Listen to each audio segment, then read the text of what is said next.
9. The Holy Assembly. The word holy is basic to the life of the church and the believer. Holy, hagios in the Greek, means separated from sin, and dedicated and consecrated to the triune God. The modern doctrine of separation is thus grounded in the doctrine of the holy. However, a false emphasis has sometimes resulted, and the stress has been placed on separation from other church members, usually unbelievers or defective in their doctrines. There is no question that at times such separation is a necessity, but the essence of separation is to the Lord. The essence is positive and an evidence of grace, not of conflict, which does not mean that conflict does not sometimes result. We must not forget that, above all else, holiness is an attribute of God. Isaiah tells us that the cry of the seraphim one to another is, "Holy, holy, holy is the Lord of hosts. The whole earth is full of his glory." Isaiah chapter 6, verse 3. Isaiah's vision and his report of the Song of the Seraphim is a vision of the throne of God's absolute government. John's vision of the throne is similar, and the chant is also, "Holy, holy, holy, Lord God Almighty, which was and is to come." Revelation chapter 4, verse 8. John gives us, too, the response of the fullness of the elders of both testaments, God's called rulers in history. The 24 elders fall down before him that sat on the throne, and worship him that liveth for ever and ever, and cast their crowns before the throne, saying, "Thou art worthy, O Lord, to receive glory and honour and power. For thou hast created all things, and for thy pleasure they are and were created." Revelation chapter 4, verses 10 and 11. Again, when God gives his law, he repeatedly stresses the fact that the law, the instrument of rule, is also a call to holiness. "Speak unto all the congregation of the children of Israel, and say unto them, Ye shall be holy, for I, the Lord your God, am holy." Leviticus chapter 19, verse 2. It should be apparent by now that there is a sharp difference between the biblical doctrine of the holy and the current one. In the Middle Ages, holiness meant a withdrawal from the world into the convent or the monastery. Many medieval saints were intense activists, but in the popular and developing concept, withdrawal and separation from the practical affairs of the world was basic. Despite its often hostile view of the medieval world, most Protestants are not too different in their view of holiness. It means withdrawal and separation from the problems and battles of this world into a life of spiritual exercises. But holiness is an attribute of God in his majesty, dominion, power, law, and government. It is a communicable attribute of God, and both men and institutions can be holy if they are separated and dedicated unto God and to the exercise of godly dominion, law, and rule in their lives, families, callings, and the world around them. There was a time when Holy Church meant a conquering, ruling church, because its faith commanded peoples and their lives. This doctrine gave way in Puritanism, for example, under the influence of Neoplatonism, to Pietism. As Christopher Hill describes the change, more typical was George Fox, who abandoned his bellicosity and organized the Quaker set on the assumption that Christ's kingdom was not of this world.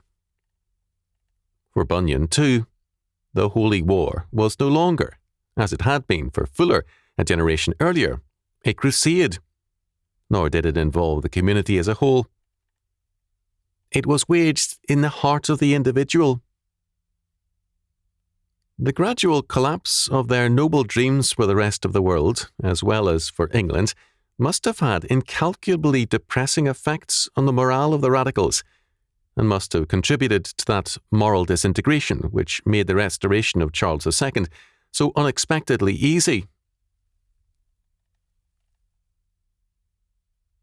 The corrupt regime of Charles II was possible because, in Hill's blunt words, religion had at last been divorced from politics.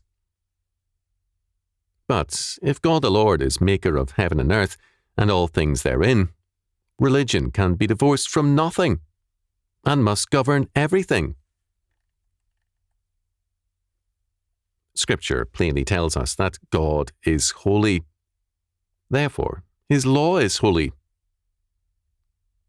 The law is holy, and the commandment holy, and just, and good. Romans chapter 7, verse 12. Our calling is holy, and for God's purpose, not ours. 2 Timothy chapter 1, verse 9. We are summoned to be holy. Ephesians chapter 1, verse 4, etc. And the church is called to be holy. Ephesians chapter 5, verse 27. All of this is a continuation of the calling of old Israel to be a holy people. So too, the church must be a holy assembly and a holy people. For thou art an holy people unto the Lord thy God. The Lord thy God hath chosen thee to be a special people unto himself, above all people that are upon the face of the earth. Deuteronomy chapter 7, verse 6. For thou art an holy people unto the Lord thy God, and the Lord hath chosen thee to be a peculiar people unto himself, above all the nations that are upon the earth. Ye shall not eat of anything that dieth of itself. Thou shalt give it unto the stranger that is in thy gates, that he may eat it.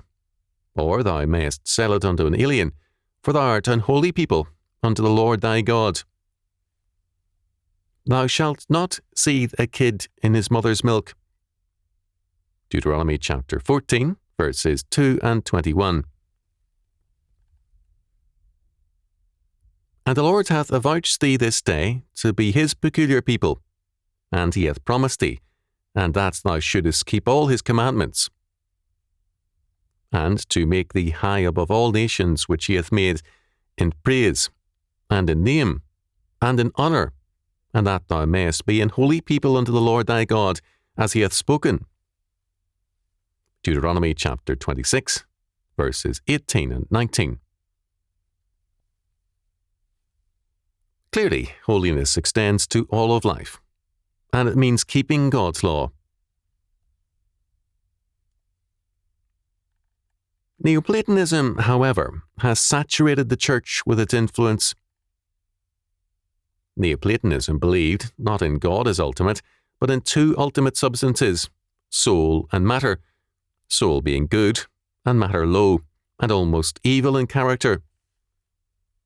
The good or holy man thus seeks to forsake the material world in favour of the spiritual. Men who are involved in the material world of business, manufacturing, farming and the like, are by nature therefore lower and must defer to spiritual men, like the pietistic clergy. Their material nature has been developed at the expense of their soul, or spiritual being. Neoplatonism thus emphasizes a holiness which means a forsaking of material things. In church history, we find that, for some time, the clergy were forbidden, after performing a marriage ceremony, from remaining for the celebration. There would, after all, be banqueting, and no spiritual man should cater to his flesh by eating rich foods. Worse yet, there would probably be some drinking and dancing, laughing, jokes about marriage, and other horrors alien to a good Neoplatonist. Such attitudes are now commonplace among pietists and give a false view of holiness. They were also present to a degree among the Pharisees, who accused Jesus because the Son of Man came eating and drinking, and they say, Behold, a man gluttonous, and a wine-bibber, a friend of publicans and sinners. Matthew chapter 11, verse 19. In brief, our Lord was accused of being a disreputable man of degraded tastes and associations because he ate heartily, drank wine, and reached out to lost sinners in his associations. Christians in the New Testament are called saints, holy ones, because they believe in Christ and obey him. They are faithful. Thus, the basic biblical word to describe the true members of Christ's assembly is holy, saints. The Lord's Prayer has as its first petition, Hallowed be thy name. Matthew chapter 6, verse 9, Luke chapter 11, verse 2. Hallowed, hagiestheto, is a form of holy. D. Hill has said, to hallow the name, that is, the nature of God as known through his self-revelation in history, means not only to reverence and honor God, but also to glorify him by obedience to his commands, and thus prepare for the coming of the kingdom. In the Old Testament, the Hebrew word hasid is often used to denote the godly man and to set forth his holiness. It denotes the man who readily accepts the obligations which arise from the people's relationship to God. The meaning should now be clear. The holy assembly is the active body of people who obey God and are faithful members of his body and household. They accept their obligations because it is their duty as members of God's family to be faithful to their Lord. Holiness indeed means separation from sinners. Jude verse 19, 1 John chapter 2 verse 19, Hebrews chapter 12 verses 16 following, etc.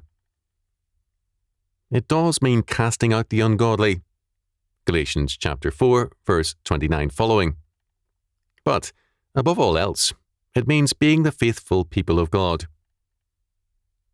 A faithful husband and wife work together, defend one another, develop the strengthened life of the family, and they love one another. Similarly, a holy assembly lives to develop the scope and power of Christ's kingdom, to apply God's total word to all of life, to bring in all peoples, tribes and tongues into his realm, and to rejoice together as heirs of the grace of life.